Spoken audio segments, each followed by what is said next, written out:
Road to Glory saves are very fun yet hard to keep realistic. Youth is very overpowered and a tactical change is never needed. Today we will look at what Brentford and Brighton have done in the past in real life and implement that into FIFA career modes. The first way to keep an RTG save fun is to have a club legend. This could be a player at the club already or a youth player you find in your career mode, but this is going to be a player you're not going to sell and is going to go up the ranks with you. A real life example of this is Lewis Dunk, who came from the youth academy in Brighton and really has gone up the ranks with them. I usually pick out players with a high composure rating in my RTG career modes, just because I like to think they're a bit more mature and it's not going to be another Dele Alli situation. Coming on for the second way of keeping a career mode realistic and fun is when you win promotion, limit how much of the squad you can actually change and keep. For example, you don't want to rebuild your whole squad with 16 to 19-year-olds because that's going to be overpowered as they're going to progress quite quickly. However, maybe using someone with a bit more experience, maybe a 26 to 28 years of age kind of category would be a good thing to do. Using old experienced players like 30 plus in the age category is another great way to keep your career modes fun and realistic.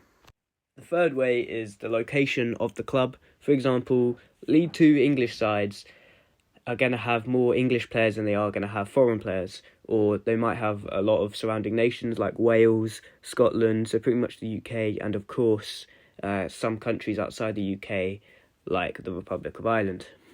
This is usually the case until the Championship, where around in the second to third season of the Championship, players from overseas usually come into the club, depending on how strong the promotion chances look. If you are in a create a club career mode, before you actually upgrade your stadium, consider the town population and the division you are in. We've seen this mistake actually in real life, for example, the MK Dons mistake, or when they have a massive stadium that's too big for their club. Another way, and probably my favourite way, is to look into the club's history and have a look for their golden period. For example, Sunderland's golden period was when they're in the Premier League and achieving almost European football. Now, this would be a great target to set for yourself. This not only keeps it fun because you're setting targets, but also keeps it realistic because it's an old place where the club used to be. I've left this for last because it's the most important, but it's the youth academy. Now, some clubs having a good youth academy, it just doesn't make sense. For example, Schalke having a good youth academy makes sense, considering they've had the German greatest players go through their youth academy.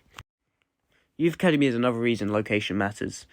In London, there's going to be a lot more access to talent than there is going to be in Cornwall or a place like Bournemouth.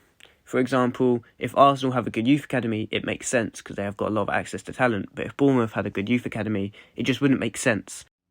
Anyways, that's the end of the video. If you guys have any more ideas of how to keep your career mode saves fun and realistic, then please leave it in the comments below. So make sure you subscribe and like if you enjoyed the video, and I'll see you in the next one.